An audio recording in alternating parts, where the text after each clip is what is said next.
We are live. Welcome fucking back, ladies and gentlemen, to another episode of the Electric Corner podcast. It's been so fucking long since we've done one of these. We literally spent about like 40 minutes trying to set this shit up.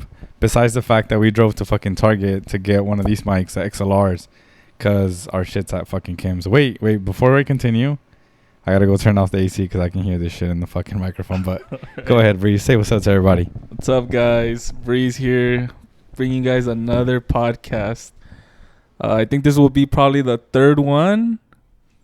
The first one back, though. Yeah, well, the first one back, but the third one that we've already got in the vault. That we filmed since the hiatus. Yeah. Fuck. All right, we're gonna pop open a cold one. That's for the guys that are listening only.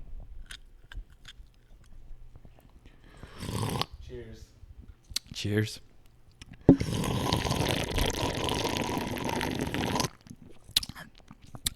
Oh my god. Hope you guys enjoyed that quick ASMR. Oh my god, it's been so fucking long. Bro, I think the last time we filmed the fucking podcast, we had not played in front of a crowd because I think the last one that we did was it with Kermit or am I tripping? The last one we did, was it with Kermit? I believe so. Or did we do one just me and you? No, that was the one where I was faded as hell and we never uploaded because we kept fucking talking about the same shit over and over again. But that's how crazy and how long it's fucking been. The last time we filmed one, we had not played in front of a crowd. We filmed it with fucking Kermit. And now, I mean, a lot of fucking shit has happened since then that I think has put us in a position where we can feel confident enough to play for a crowd. And it's fucking exciting. And just a bunch of shit has been going on, to be honest. So how you been, bro? Like, how do you think that you've progressed from the last podcast up until now? Oh, big difference, bro. Like, we've done from the last podcast to right now, we've done a lot of like different stuff. I think we've already played before the podcast. I think we hadn't even played at the Jungle yet. No, we haven't. We played at the Jungle. We met Mello. We started playing at the liquor store. At the liquor store. We still hadn't even played the first Topanga yet. That's what I'm saying. Yeah, that was literally right a day before that we met Kermit. We filmed the podcast episode, and then, fuck, bro, it's been more than a year. Has it? It really doesn't feel like it, but if it has, it has been more than a year. When was the last Topanga? The first Topanga that we did? It wasn't this year. It definitely wasn't. It was last year. Holy fuck, bro! Time flies by. But did you start YouTube since the last episode or no? You know what? I think I hadn't even started my YouTube. That's what I'm saying. How long has it fucking been, bro? It's been a while. But how has that been for you? Like, how do you like fucking uploading every week? It's cool. It's just hard to be consistent. Like, you guys don't know this, but I took a break for a while. Yeah. You know, I just had a lot of stuff going on. I had to focus on working. I got a new job. Well, a second job, not a new job. Yeah. So that took up a lot of my time. But right now I'm getting back into it. Into the groove? Into the groove, yeah. Honestly, like, it was hard to readjust. Even to, like, make time. Like, I would just come home and I would just want to sleep. At the time, I was posting three videos at a day, like clips. Oh, yeah. On each platform, which was good, but I just couldn't keep up with it once I started this second job. But right now I am posting more again. Yeah, it is tough, to be honest, especially because there's so many platforms.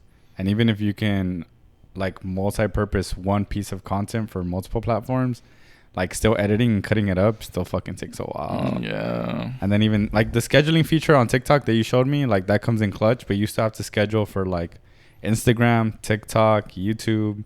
So eventually that shit does end up catching up, which is something I felt like we've been trying to implement to Jefe. If y'all don't know who Jefe is, check out next week's podcast episode.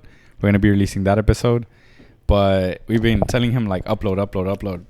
And he says the same thing, like, I don't want to upload every single week because that's too much. But we're like, it doesn't matter how often you post is just as long as you're consistent. Like even if you just post once a month, that'll work out just as long as you're consistent. But it does become difficult.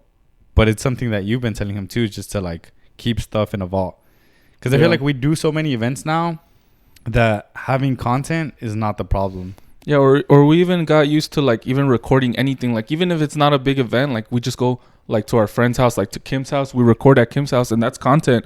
And at first, I remember we used to not do that. We would just DJ and like not record. But now we record. Now we record literally everything. Yeah, like everything. Yeah, like last week I was at my house and I just wanted to play, and I recorded myself just playing. Oh shit! When is that gonna come out? Oh, I don't know yet, but you know, Tech House number 8, it will be coming out this week. The bedroom series, yeah. Dude, that bedroom series, like that, you got to talk about that, bro. Because once again, your journey on YouTube has been crazy, and we've talked about it many times.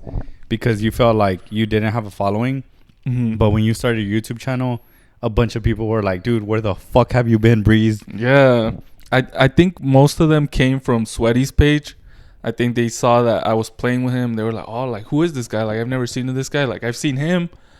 Like Sweaty, I've seen Sweaty, but I haven't seen Brriizz'S. Like, and I think people started to try and look for me eventually down the road, but they couldn't find me, you know. Well, because bro, that first year that we did like the 52 weeks, 52 sets, like for probably 70% of it, you were there, bro. Yeah. So it was more of like a 2-person thing. So they got used to seeing both of us.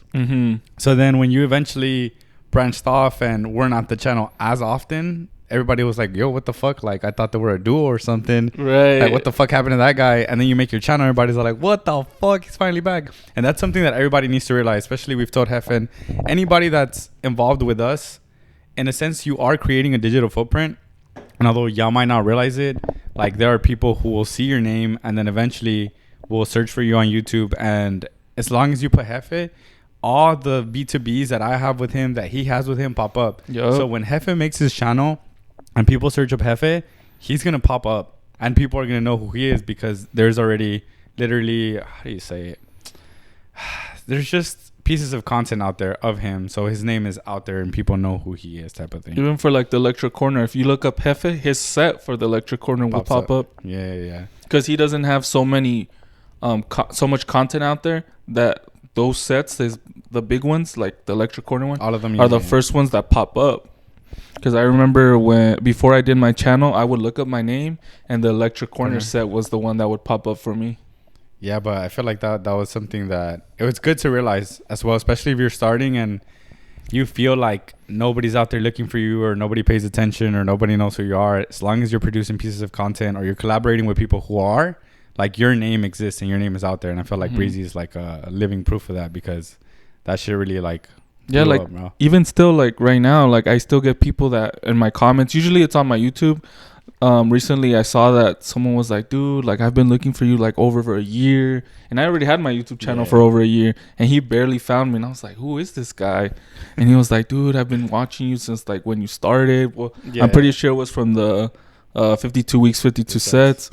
And he just told me, he's like, "Yeah, like I've always been a big fan and all this stuff." I was like, "Oh, that's sick, bro! Like welcome, you know." Now he follows me on my channel, and I feel like cool. That's something that I feel like both of us done properly, and not to like toot our own horn, but just the reality is that we've always been wanting to give people opportunities.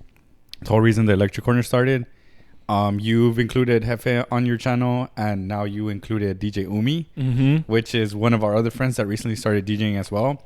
And it's the same thing. It's like eventually down the line, he might think, "Oh, nobody cares about me, nobody knows me," but they'll be like, "Dude, like the first time I saw your set was on Brriizz'S channel, and now that you made your own channel," and this is not to put pressure on him.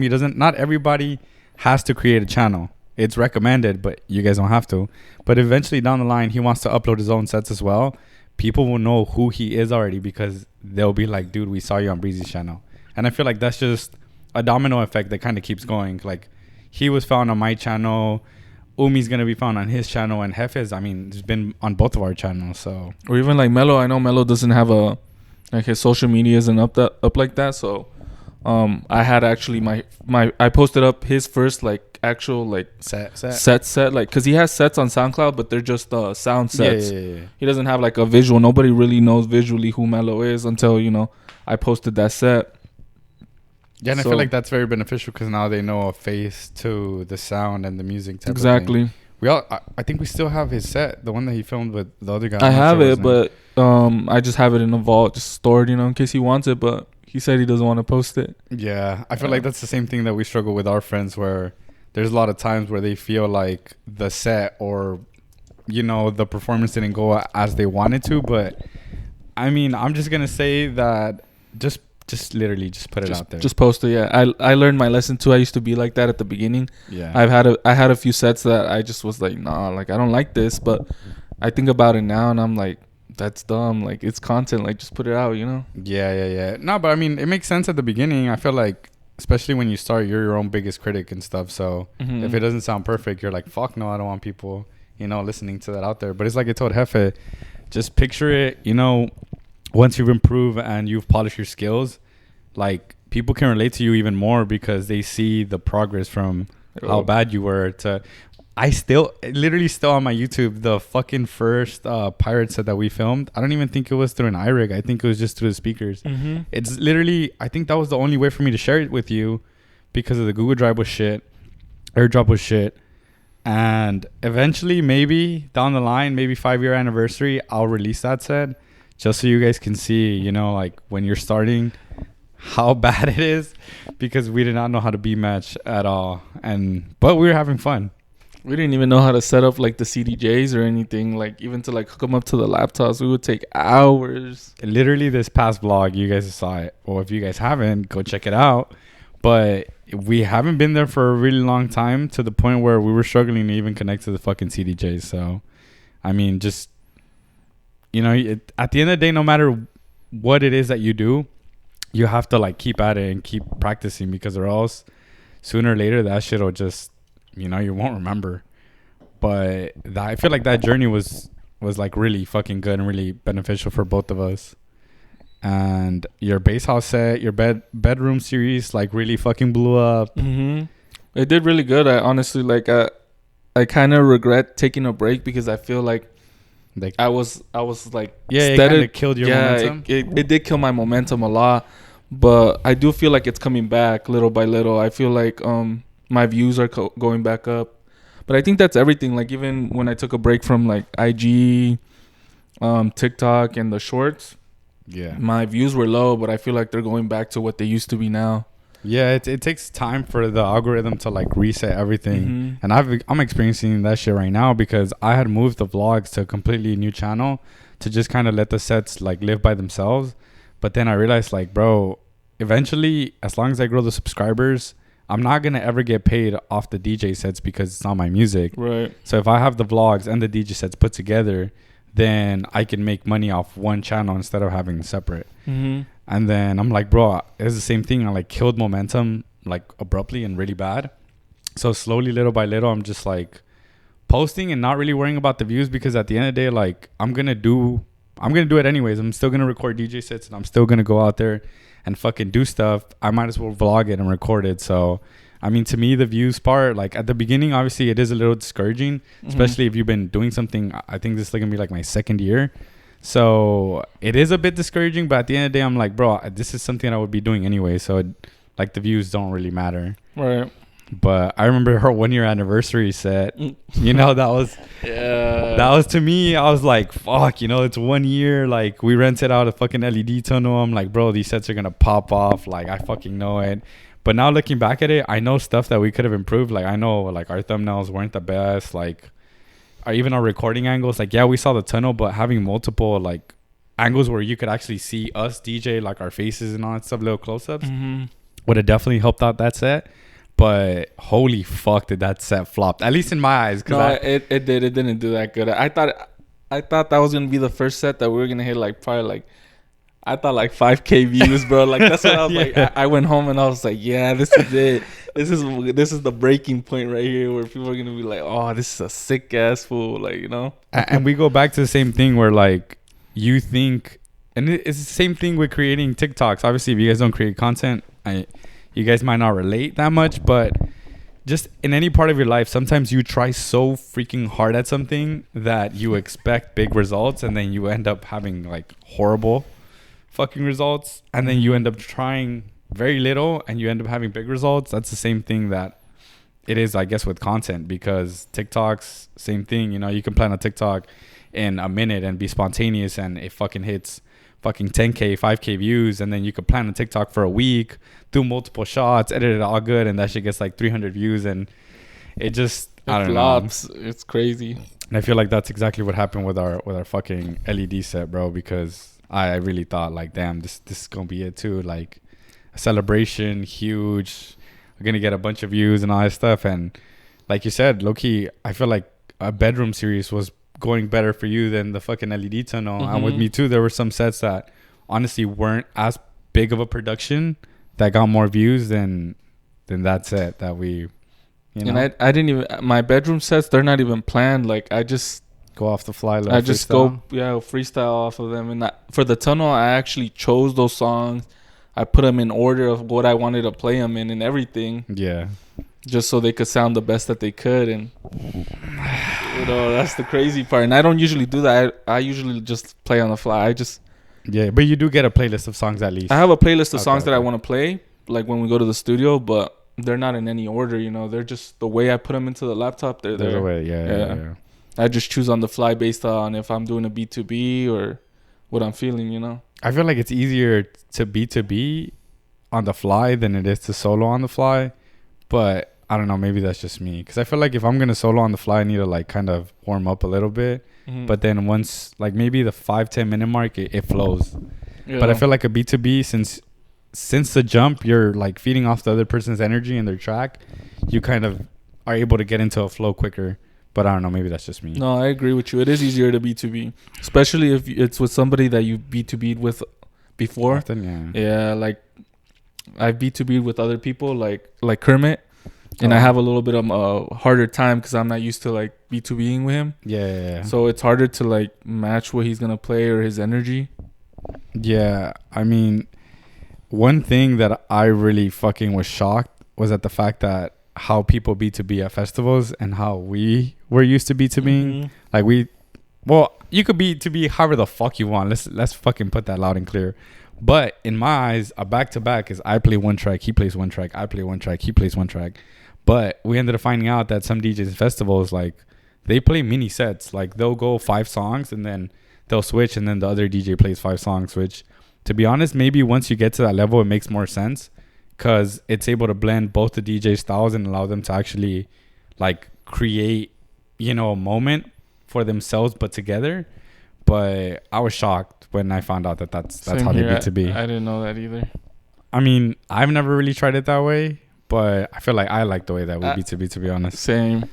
It's just, I feel like it's more of a flow type of thing. I think I enjoy it too more. I feel like if I was to play 5 songs in a row, like in a B2B, I'd be like, I don't know. To me, that's weird. I'd be like, I might as well just do a mini solo set, you know? Yeah. How was it B2Bing with Umi for the first time? It was good. Honestly, he learned really fast. Yeah, I feel like most of our friends are... Yeah, he's a fast learner. I think he just needs to get out of the idea of where, you know, he doesn't want to mess up, you know? Which everyone is like that at first, yeah. But I tell him, I'm like, honestly, when you're with friends or like family or people you know, they don't really care. They're more excited to see you play and do your thing, you know?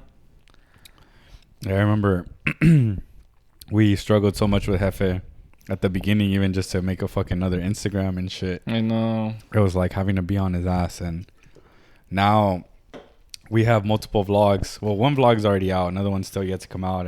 And he's played at fucking clubs in Hollywood and shit. Yeah. And seeing just how far the people that I guess have grown with us have come is like, I don't know, it's inspiring, to be honest. Pretty cool. It is. He's actually played on an actual system somewhere. Like, we haven't actually played on some speakers. We played on the silent disco. Yeah, we played at the silent disco.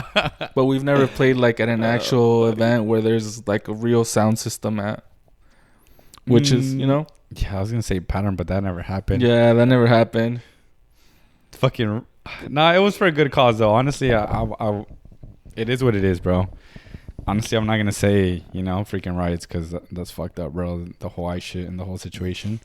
But I think that was probably gonna be the very first time. Other than that, I mean, club. Nah, maybe just a liquor store. But I feel like even just our origins and how we've started, I don't think we've ever really chased clubs. No, we haven't. Even me still till like right now, like I haven't really been big about like looking for like people to book me for like shows. Just mainly because I know I can't pull a crowd yet like that. So Yeah. you know, I can bring my friends and family, but it's not the same like having a fan base behind you. Yeah. You know? I would say just for me specifically, my idea, I guess, ever since I started DJing was more about creating than like being on other people's lineups. Because even with the Electric Corner part, it was the main focus was always going to DJ at different spots and recording for YouTube. Like that has always been my main focus, was to go and DJ at different spots and upload to YouTube. It's never really been like throwing actual events. And eventually I know that we'll get there, but for the time being, it's just, I don't know, creating a brand and creating like fans online that are willing to go see you in person, right? Type of thing. And specifically for me, I mean, I think it's just the same thing. Like I don't think I've ever really chased clubs. I mean, obviously it would be cool to play in a club, but that's not really my priority. My focus has really been just like finding different spots to go to and DJ with. And I feel like luckily you've built a fucking supply of the fucking things that we need. And then luckily Kermit has a fucking generator. So that allows us to like do a lot of shit that other people probably won't. It really does, honestly. Even like, I think right now, like we're kind of like trying to look for like spots to like, new spots, because we've been recycling kind of the same spots like Libber's View or Topanga, or Kim's Place. Yeah. But eventually I know we do want to go and look out for new places. And it's how Sweaty said, for me, the same. My main focus right now isn't going to clubs or anything. It's the same that he said, looking for new places to play at, building my social media up, because I think eventually once you have your social media, people, regardless where you go or where you're going to play at, those people are going to follow you. They're going to want to go see you at that club. They're going to want to go see you at that pop-up, Yeah, I agree.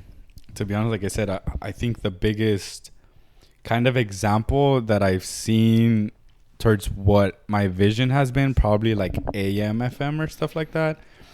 There's another one in Long Beach that's a coffee one.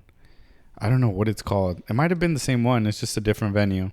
But just kind of stuff like that, like pop-ups, but that are like attached to a brand that people go to, but not that you're like stuck or sucked into a place. Because I feel like that's cool if you want consistency and you want like in the business aspect of it, like reliable cash flow, because you already have a secure spot, how many people you could fit, what type of money you make. But I feel like in terms of memory and actually curating an event that would impact people in a way that I kind of want to impact would be just doing pop-ups at different spots. Right. But like I said, obviously you have to look for venues, capacity, permits, alcohol, all that stuff. So I feel like little by little we've been learning the stuff that we need to kind of build towards that. But eventually I feel like we'll get there. Yeah, I think the next big thing probably for like our whole little thing that we got on is probably getting like a controller, because we have a DDJ 1000 that I have. Yeah. And it's cool. Like, it's cool to play off the laptop and all that. It's cool for right now for what we have. But eventually, like, if we want to bring other DJs that want to play at the Electric Corner or something, of course, we need to get something like an RX3 with like where they can just plug in their USB and not worry about anything. Yeah, and I'm not gonna lie, we had CDJs, but they're not convenient. To anybody out there that thinks, oh my god, I need CDJs to practice to play at a club, don't buy them. Like, I swear to God, unless you have the space for them and you have a proper studio and all that stuff that you can lay them out and you don't have to put them away and put them back out every time you want to use them, then do it. But other than that, just get yourself a controller. Get yourself, like you said, an RX3 or something with a screen and something portable, because we've had CDJs and there was just It's not. I don't recommend it ever. Yeah, it's not worth it. Unless you're an actual company, you know, and you don't want to be paying to rent out your CDJs. But even then, they're just so bulky, and the friction that exists from actually taking them out the box, plugging everything in, and then putting them away, it's just your chances are you're not even gonna fucking use them. Yeah, it's a money pit. It's just sitting there, and then if you mess them up, it's worse.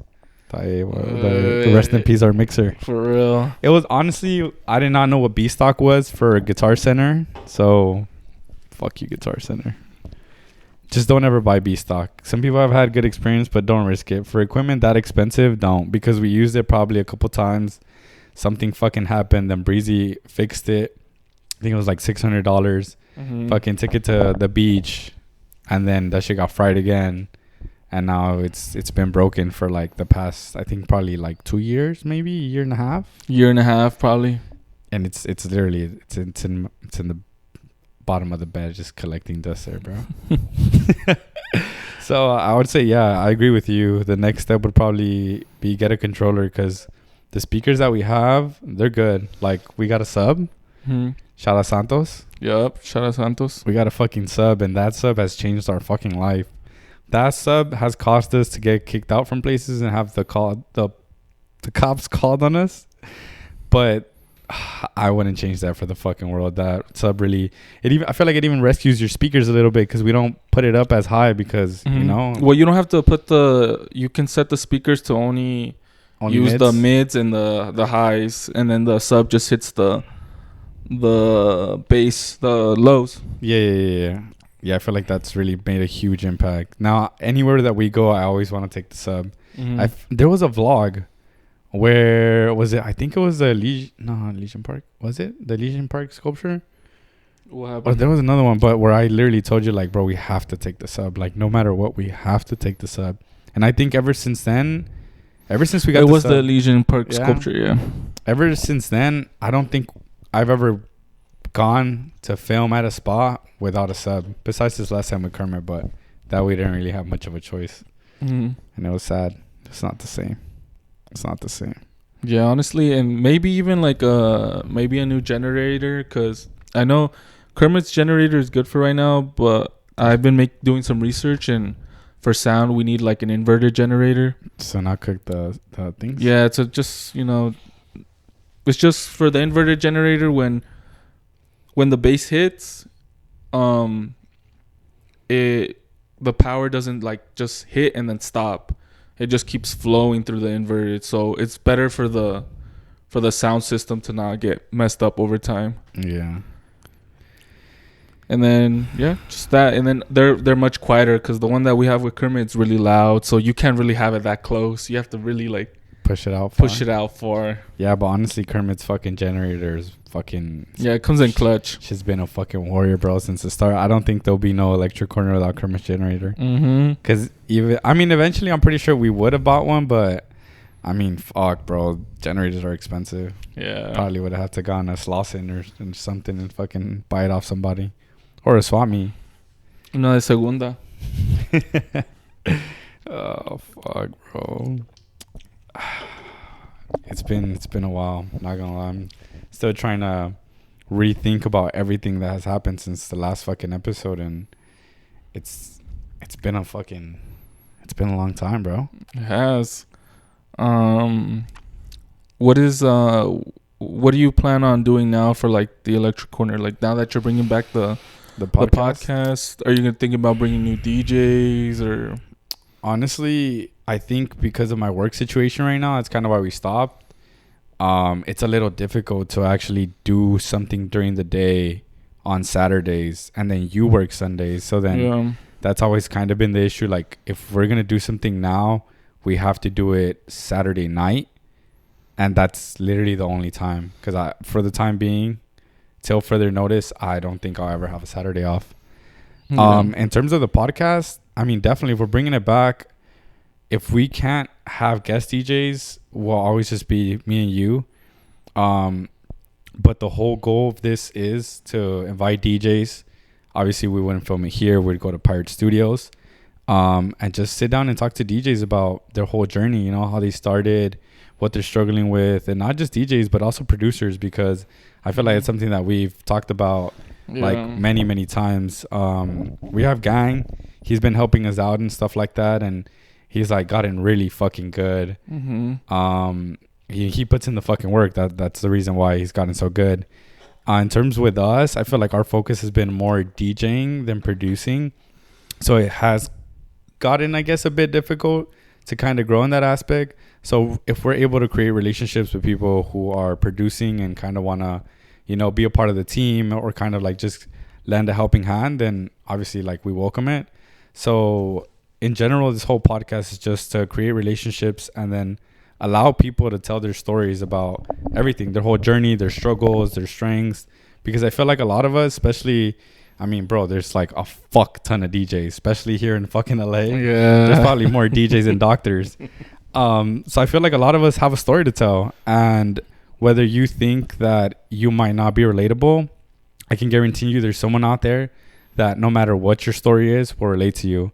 Because I know a lot of people hate on Levity, and I forgot who else. They call them, Anima, because they call them like Nepo babies because they come from like a good family, good backgrounds, their parents have money. Or Levity, I forgot who he's brother to. I think Porter Robertson. I think it's Porter Robertson. Yeah. So a lot of people, you know, criticize them and stuff like that. But at the end of the day, like, yeah, you could have people in those positions, but there's a lot of people who do and don't do anything with it. So that doesn't mean that they don't have to put in the work. Obviously, some people might say like, oh, it's easier for them. And it's like, okay, at the end of the day, you know, that's life. Like some paths will be easier to other people, but at the end of the day, they still traveled that path. So once again, everybody has a story to tell. And whether you might think that your story is not relatable, I can guarantee you there's someone out there that could relate to you. So that's the goal of this podcast, just to invite DJs and have them tell their stories and just allow them to, you know, also create a platform for themselves and get their name out there. That's why I said next week Hefe's episode should be coming out. Yeah. So then people also get to know him, his story, how he started, and just kind of create a relationship with the audience as well. So in case they got any shows coming out, like people want to go see somebody who they can relate to even more, especially if they know their story. They're like, you know, they would want to support somebody more than a stranger who, you know, they don't know anything about. Exactly. But for the time being, I would say that's the goal. Like I said, in terms of throwing events, I guess. Well, we have been thinking about that one spot, the one you said in Long Beach. Yeah. So there's a spot that's what he's been looking at in Long Beach. That we do need to pay for the venue, but you know, it's not a lot. But you know, it's a start to be like, oh, you know, like this is like, well, kind of get an idea of what we want to do. Yeah, and I think that it's something that we've always talked about, where if we start booking venues, I guess splitting the cost, because obviously if we start inviting DJs, you know, it's tough to tell them, come play, but you have to pay.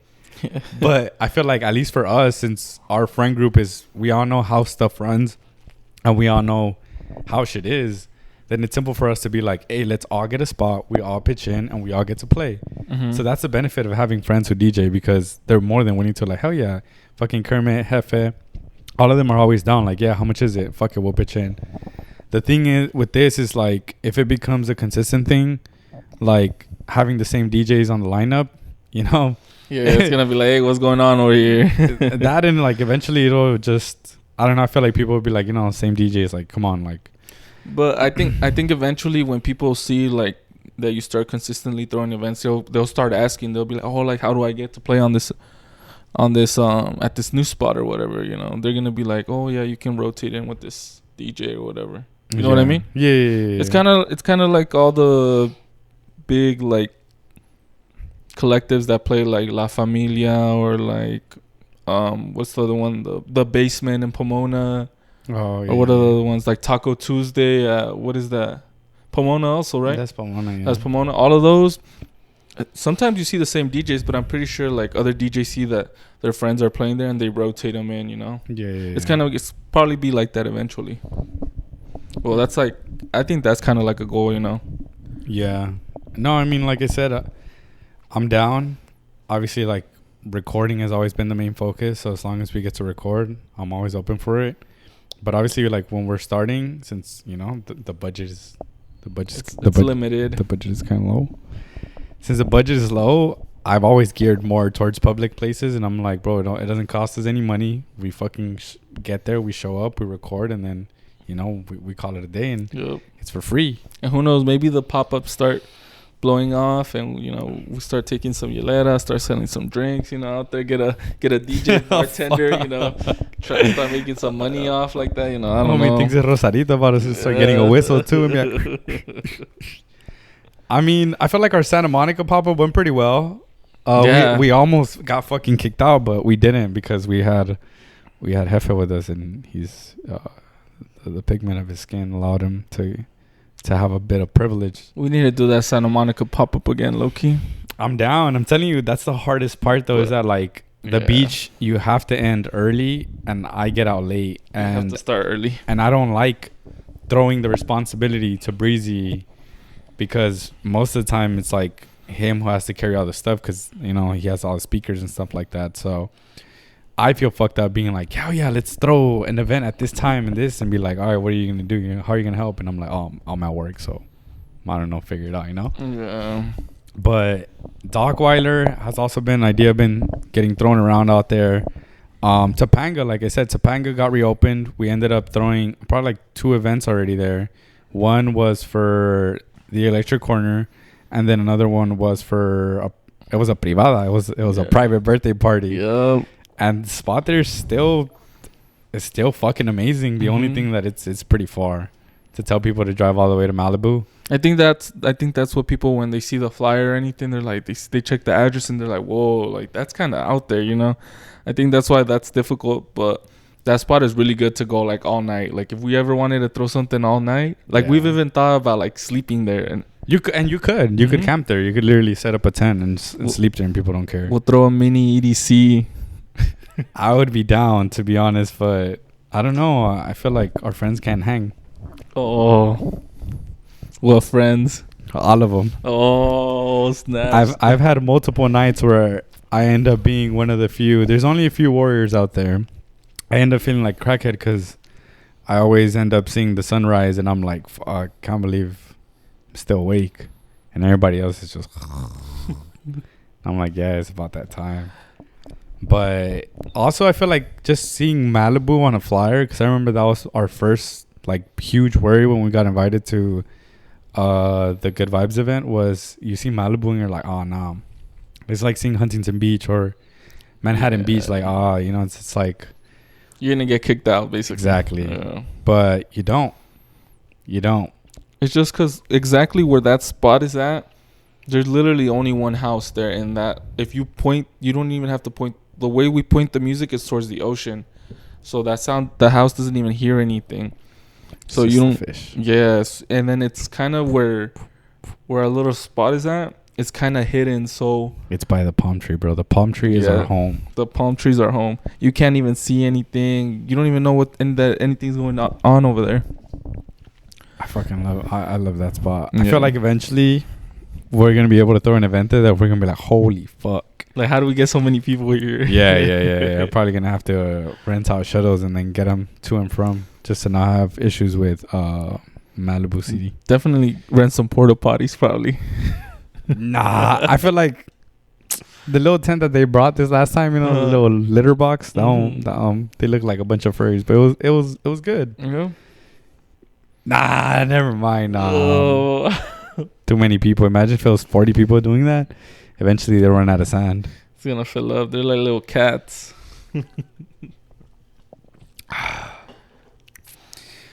Oh my god. So, how do you feel like the YouTube journey has been for you, bro? Like what exactly? Yeah, like from when you first started till now, like especially for people who think about starting, and like let's say pretending you're talking to Jefe right now, and he's like, dude, that shit, I don't know if I could be consistent. Like, how many sets would you recommend him to have in a vault, just stored away to kind of start, like, to get the momentum going? Honestly, what I would do if I was to start like from the very beginning, like I was like, okay, tomorrow I'm gonna start my YouTube. I would stay up from point right now and film 8 hours 8 sets straight. Just eight sets straight, just to have them in the vault, you know. Homie said EDC. Back to back. That's what I would do. Back to back. Fuck. How much music you think they need to have for that though? Oh, that's tough, bro. And then would you think that it would have to be like one genre, or you think they'd have to mix it up a little bit, like tech house, bass? Honestly, I would start out with my strongest. With my strongest, like, would I have the most music out of? My strongest genre, like, would be probably like tech house. Honestly, I started with a bass house set, my bedroom series, but I've never done another bass house set after that. Yeah. But, you know, like, it's kind of like, like, my channel was known because of bass house set, but I feel like I should have started with a tech house set because that's what I've more like branched out into. Yeah. So you recommend 8 hours, one busting all nighter? Yeah, busting all nighter. Dedicate a whole day to just making sets. I say that just because, you know, 1 week you may have something that's going on that you just literally can't film a set. Because it happens, you know, you're busy with work, bro. And, you know, you can't film a set, 100%. Which is cool. You can rely on one of those sets to just post it up and you're done. You don't have to be like, like I got to film a set. It's already midnight. This shit's got to go up at like 9 in the morning. Yeah, but we've been there too many times, bro. Or not even that. Maybe stuff fails, like, you know, your iRig breaks or whatever you're recording on isn't working. He's Tell him, bro. Tell him what happened, bro. Just so many stuff can happen. Like, or, you know, you buy something that just doesn't work and it's supposed to be used for that. Oh shit! Yeah, he's getting a little too specific. Yeah, there's so many factors that I feel like you have to have stuff put away for emergency use, especially sets. If you're gonna be posting one every week. Yeah. What else? Would you recommend 30-minute, 40-minute, or an hour sets at the Honestly, beginning? an hour. Yeah? Yeah. From the jump? Personally, me, I don't really like mini mixes. I do have a couple that are sitting there in my vault. I even have some old ones that I've never posted. That sometimes I just have them there and I'm like, should I post this? But personally, I want a long one.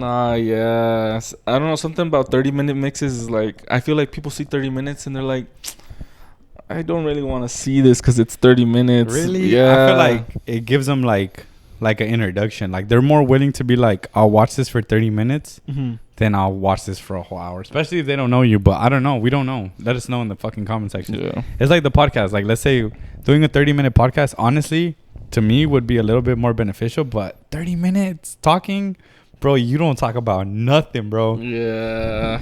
So unfortunately, y'all going to have to hear us for an hour. Mm-hmm. But okay, so 8 hours to start off, 1 hour sets, and then from there, how consistent do you think they should post? I think starting out, they should start without posting anything on their social media. Probably just posting up that they put up a new set once a week, a set to start off with. I think little by little, once you get into the rhythm of doing that, maybe like at the 3-week or 4-week mark, start making clips. Yeah. Because honestly, in a set you can make a lot of clips. Hell yeah. And you can have clips for days, but that you'll only have like that set out. You get me? Yeah. I get so you can make more clips than you'll have sets out. So you'll never run out of clips. You'll never run out of clips. So the clips are a little easier because even I still do it. Like I'll post when I'll run out of clips for a certain set, or you know, I don't like certain songs in my sets, or or I feel like they're not really entertaining. I'll skip over them, and you know, little by little you jump, and you get done with a set. You could post a clip from an old set. Yeah, and that set's already there. So people watch that and they're like, "Oh, this is sick. I'm gonna go back and watch that set." Yeah, I get what you mean. But I know that's Heff's biggest, like, his biggest. I don't want to call it excuse. Biggest reason to not start is just that, and he doesn't have a controller.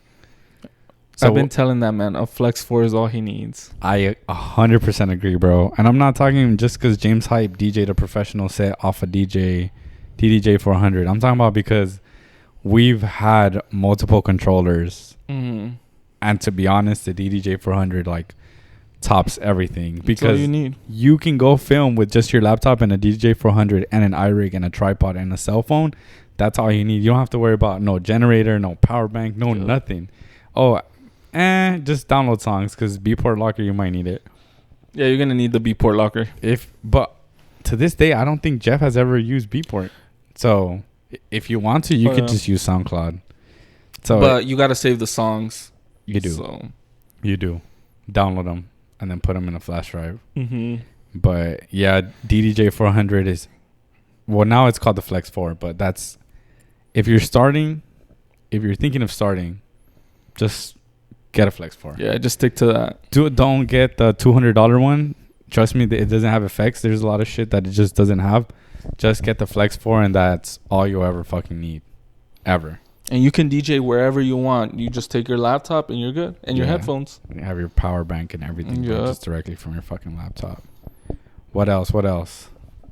Like I said, pretend you're talking to Heifer right now and he's telling you, Breezy, I can't start my channel because posting once a week is maybe a little too much for me.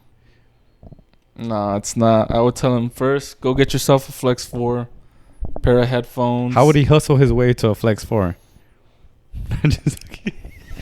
You were thinking, oh shit, the wheels were turning. He was gonna be like, grab a brick, go ahead and cut it in half. You're gonna flip yourself a couple bricks. Well, that is the reason why he can't get a Flex 4 right now, because he don't got the dough for it. He said. Yeah, so. I mean, to be honest, a Flex 4, you could do a PayPal and 4. Yeah, or $100 a week, or a firm or something. Some kind of like payment plan. A firm, for $420, $20 a month. Maybe the interest on that would be crazy though. Well, there's like 30. Some of the firms come with 0 interest. Damn. Yeah. Should we just get it for him? And then we just charge him on the back end once he makes it? Or maybe we should just the one that I have, Nah, hell no. Then he's gonna be stuck with nothing. Yeah, nah. No. Jefe has to get his own. I'm sorry, buddy. Oh, he does. Fuck. I'm not gonna lie. DJ Umi's learning curve was quick, bro. Mm-hmm. Yep. Well, I think his learning curve or his, the way he learned was faster was because of us, I think he was just able to like. I feel like that's what we're looking for in a producer friend. Mm-hmm. It's just that you save so much fucking time because they teach you like everything that they've done wrong. And they explain it to you in a way that's so easy that you're like, oh, that makes fucking sense. Yeah. Because especially even this whole content thing and everything else, if you have other people who are chasing the same fucking goal, that is like the best fucking thing you could possibly fucking have. Mm-hmm. Because all of you guys are going to learn from each other's mistakes and all of you guys can help each other. So I feel like, especially right now, anybody of our friends that wants to DJ, bro, they have Breezy, they have Jefe, they have me. Gang also knows how to DJ. Like, bro, fucking help is dime a dozen, bro. Like, should literally could ask us any question and we'll be like, okay, do this, grab this USB, grab anything that you want to know. We can help. And I feel like that's kind of what we're looking for in a producer friend. Yeah, we definitely need a mentor in the producer world, because a few days ago I was on FL Studio and I was doing stuff, but I was just like, yeah, like I know like what I'm doing is like it's a learning curve. I have to eventually learn this stuff. But I just know if someone was to tell me like, dude, why are you even touching that? Like, we don't even touch that. Like, leave that alone. Yeah. And just told me, just focus on this, and then eventually everything will come. Oh. It would make everything so much. You save time. I think time is like is the most important thing. Yeah. And I feel like it's like something I've told everybody, but with DJing, bro, you get one transition right. Fucking dopamine like this. Yeah. Producing, holy fuck, you listen to the same fucking sounds 1,000 times, and the first time you heard it was the best shit you ever fucking heard in your life. Better than Tiesto, David Guetta, and fucking Dumb Dollar put together. And by the third time, you're like, oh, I think it's just sounding kind of ass. And by the 1,000th time, you're like, holy fucking shit, I need to start all over. So the dopamine does not come that fucking fast. So it's incredibly, it's not as rewarding. I'm not going to say difficult, but it's just not as rewarding to produce music than it is to DJ, especially if you're starting out, because the learning curve is just, it's way bigger. It takes more time, but I'm pretty sure that once you get it, like, you're like, holy fuck, I can make wee wee sound out of You know? Yeah, you just want to. I'm pretty sure you just want to keep making music and making music. Eventually, once you get like, you know, the hang of it. The hang of it. Yeah, you're just like, what the hell? Like, this is easy. Like, and I'm pretty sure ideas flow to you. Like, you can hear a song, which I think this kind of the story that A Craze talks about on how he made "Do It to Do It." I think that's what it's called, right? I think that's his song. Yeah. But you just get ideas from just randomly, and as long as you're able to actually put them into fucking, I don't want to say paper, but just actually be able to execute on them, it's fucking great. I think that is true because, you know, I've actually, like, even though I don't know how to produce, I have an idea of what I want my sound to sound like. Yeah. And I think about it and I'm like, if I was to already know like what I'm doing, I know I would be able to put my ideas and like to turn it into a track. I know what I want it to sound like. Yeah. You know, but I just don't know how to make it, you know? And I feel like that's where the frustration comes from, because you know what you want to make, but you just don't know how to make it. So you're like, fuck. Because like I said, I've had that same feeling, and I'm just, I just like, I'll work on it later. And then I just never touch that idea ever again. A new one pops up and I try to do it, and then same thing happens. I'm like, so you end up with like 50 folders of new track, or just title it a different shit, and then none of them are fucking finished. Honestly, like I got Splice recently, and I don't even know how to use the Splice sounds on FL Studio. I don't know how to transfer them over. Oh, well, first you have to actually add them to your library, so you have to use up a credit, and then you just drag them. But until you don't actually use a credit, it was not going to give it to you. So you have to use a credit. Yeah. But trust me, every fucking producer or any person that has Splice knows that, bro, you'll end up with so many fucking credits that you won't know what to do with them. So don't really like just buy it. Just get any fucking song that you want. Yeah. Don't worry about the credits. Nah. You're just going to, as long as you don't stop paying, because if you stop paying, you lose all your credits. Oh, snap. You can't even take, I know a lot of people talk about that shit. They get fucking pissed. Because you can't do anything with them. Like, if you stop paying for a month, I think it goes to 0. And then when you restart paying, you don't get them back. You just start again from the ones that you've had. What about the songs that you already had? No. The sounds, you keep them. Oh, yeah. But I'm talking about your credit. It's like having savings or money, and then they're like, oh, you stopped paying for a month, then fuck it, we keep all your money. And then you're like, fuck it, I want to pay again. They're like, all right, well, you're going to start all over type of thing.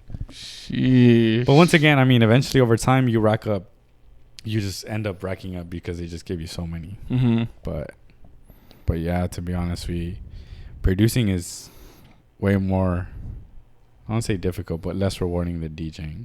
And I think honestly, like, we need us that we're a group and that we've been wanting to learn. I think we need to get together and like really focus and sit down and start working on some music, like just teaching each other, like we did at the one studio on that one blog that I'm gonna pop up right here. That day we made like 3 songs. Well, not full complete songs, but we started 3 songs. Yeah, I feel like if we lock ourselves in the studio and we have gang, I feel like we could churn out bangers. Like, because I feel like that's what gang is too. Is just like the middleman to where we have ideas and he's like, all right, I already know what to do. Like, I just drag this, put this right here, blah blah blah, and he clicks play and he's like that, and you're like. And not only that, we can ask him things. Like when I was there, when he was working on the song that I was making with him, because he made me do like all that gonna be released? I don't know. We still need the vocal for that song. That's what we're missing. We even tried to record a vocal. We didn't know how to record a vocal. Yeah, you could have done the old iPhone, voice memo shit and transfer it, and then kind of, master mix it, whatever the fuck. But I don't know. I feel like it's not the same. We had the whole setup. We literally had a whole fucking spaceship of audio equipment, but we didn't know how to record a vocal. Yeah. But I don't know. I feel like once we find that hidden gem, that one person who's all like, fuck it, I'll teach you guys this, you teach me that, then we'll collect the lessons. We just really need to start putting in the work, honestly. I mean, you do, but once again, like, it has to be, like you said, it has to be consistent. Like, every single fucking day, sit down and for an hour, even if everything sounds completely like shit, but just do it every day. But that's when we throw in the whole YouTube and uploading and doing short form content and all the other shit. When you try to keep that going while also doing this, like it gets difficult. That's why I know there's this like stereotype about DJs saying I'm gonna take a break from social media to focus on my producing, you know, because that's really is what you have to do. But I mean, I don't want to take a break. I've yeah, because honestly, right now, like I even told myself, like at the beginning of the month, I was like, I'm gonna try and focus 3 days on learning how to produce, like 3 days every week, just focus on producing. But you know, I'd have to do it after, as soon as I get off of work, you know. Yeah, no, life gets in the way. I still need to focus on my other stuff, so that's why right now I'm like, okay, 3 days after work, I'll focus on, you know, just trying to learn how to produce. And no, I haven't even started. And what are we today? We're already at the 8th or what? 9th? Yeah, we're at the 9th, bro. Look at that. And I haven't even done a single day. Time flies by, though. I'm not gonna lie. Like I said, this definitely does not feel like it's been a year since the last time that we filmed one of these. So I know that as long as we keep fucking putting in the work, like, things will sort themselves out. Eventually, you know, we'll figure out a way to, you know, find somebody to teach us or learn quicker. Or I know that it'll sort itself out, to be honest. But I do have a goal, and I'm saying right now, before the year is over, clip a chat. Before the year's over, I'm gonna make my first song. Yes. So I'll have, that is my end of the year goal. Like, I have to have your own song. My own song already. It doesn't matter if it's a remix. Doesn't matter if it's my own. But I have to have, you know, like, made it. You have September, October, November, December. Oh, you have 3 months. 3 months. That's enough. I feel like it's enough. To be honest, I think just knowing that obviously it's not going to be the best, but just putting it out. Yeah. That's all that matters. And I feel like eventually over time, that's something that the Electric Corner is going to do too. Obviously, I don't want to make it like a label, but be able to allow artists to put out their music. And that's the thing. Once you have an audience, whatever it is, through YouTube, through your brand or whatever it is, you're able to create opportunities for others. And I feel like that's genuinely the biggest goal of this. And that's always been kind of like the main focus, is just get a bunch of eyeballs, get a bunch of people who believe in this, and then grab other people and be like, you know, look at this person does this.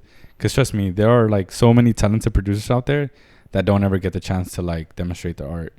And then there are some that are barely starting that might feel like this song's trash, nobody's going to sign it.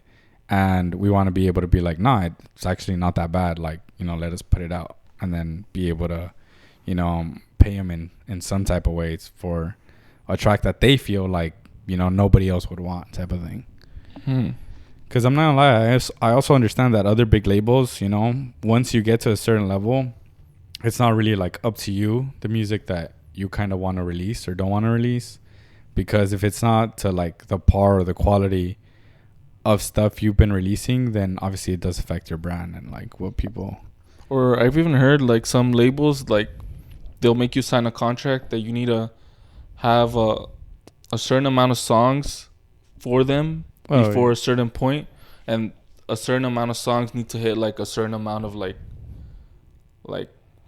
how do you call it, like milestones type of thing, like kind of like the Beatport 10, like you need to be like in that range at a certain point, like a certain amount of songs need to be in that certain point of like that they were that good, you know. Yeah, popularity. Yeah, popularity. I think I even seen like a interview that Martin Garrix did, that when he came out with Animals and his label got signed to that, whatever label signed that song. Mm-hmm. After he made that one, that label wanted him to make, in that same year, wanted him to make 2 other songs that would hit the same level that Animals hit that year. And to him, he was like, that's crazy. Like, I've never had a hit song like this. And he wasn't able to make another hit song like that. Yeah, and the label was pressuring him and pressuring him to hit that milestone again, but he couldn't.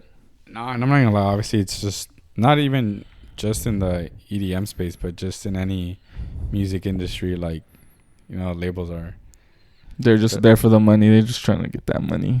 Yeah, you understand it from one point of view, but also it's like, obviously somebody who's trying to put out their art, you know, it's kind of disencouraging and shit like that.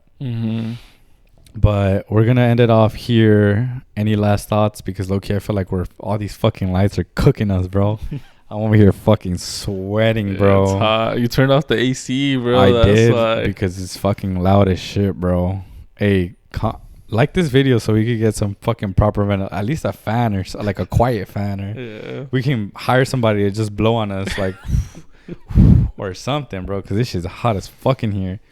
But any last thoughts, bro? How does it feel to be back, man? It's been a fucking while. I'm not gonna lie. I've said this like 30 times at least. I'll say it one more time though. It's been a goddamn motherfucking long time, bro, since we fucking filmed one. And to me, honestly, it's great. I've always liked doing this shit, and I'm glad that you've kind of, pushed me. The same thing with the other electric corner stuff when we started again. It was you being like, yo, like, what's going on with this? What are we gonna do? Like, that type of thing, because this is something that I've always enjoyed, so I'm glad you like doing this shit too, bro.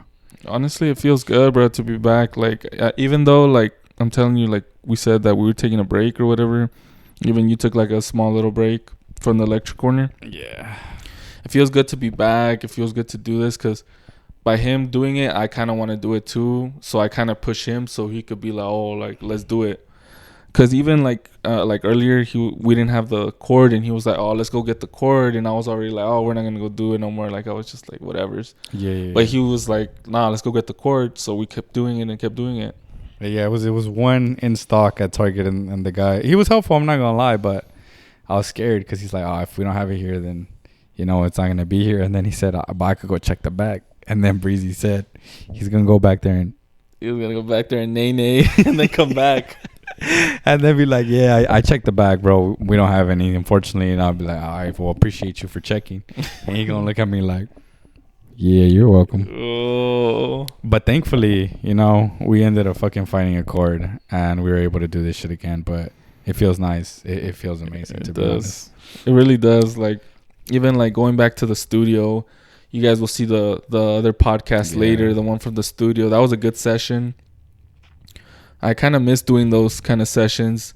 I feel like when we do those long sessions, I don't know, I feel very creative when we do stuff like that. Yeah, well, you definitely get into the flow. I mean, every single time that we've gone to Pirate Studios, we always stay longer than we should. Even the sets, like, I feel like those long sessions, the sets just hit better to me. Yeah. I don't know if it's because, just we've been there for so long or what it is, but I really like the sets that we post from when we're at the studio for a long time. Yeah. Like the charged up set.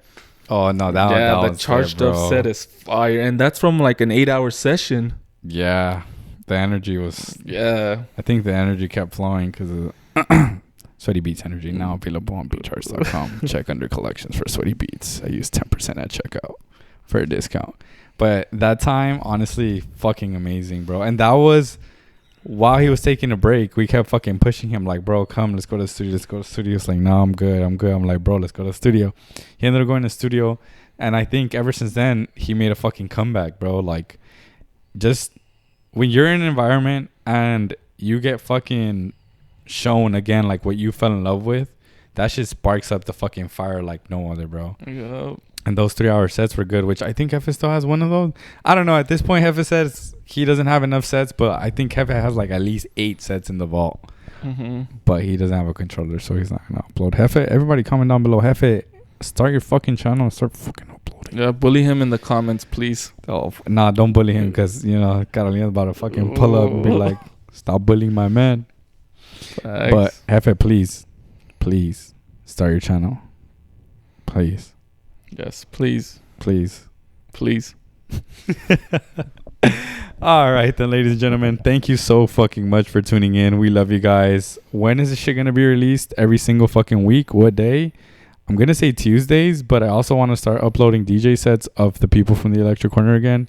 So I'm not sure yet, but for right now, we're going to start doing these shits every single fucking Tuesday, every single fucking week. Probably at 8 in the morning, maybe 9. I'm not sure yet. What do you think? Wait, so is this going up today? It might go up today. Oh, snap. So basically today is Tuesday, guys. We were supposed to film this on Monday, but it's already midnight, so it is Tuesday. Well, we filmed it on Monday to Tuesday, so we've been filming for a day. Right. Technically.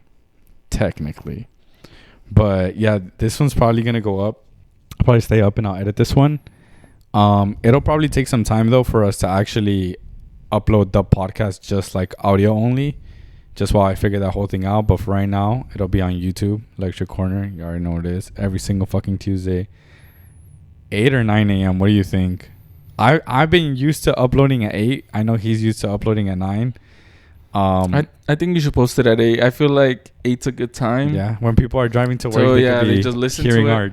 our fucking thoughts. Us 9, yap. 9. I feel people are already at work. Yeah, and they don't want to listen to us. Nah, they definitely. Well, I hope you guys want to listen to it. Not at 9 though. At 8. At 8. Yeah. At 7. Or should we do it like 5 a.m.? This podcast is for all the grinders out there who are actually up bright and early at 5 a.m. This is for you guys. We're going to upload at 5 a.m. Yeah, we could put it up at 8:05. All right, then. Thank you so fucking much for tuning in, ladies and gentlemen. We appreciate you. Bye.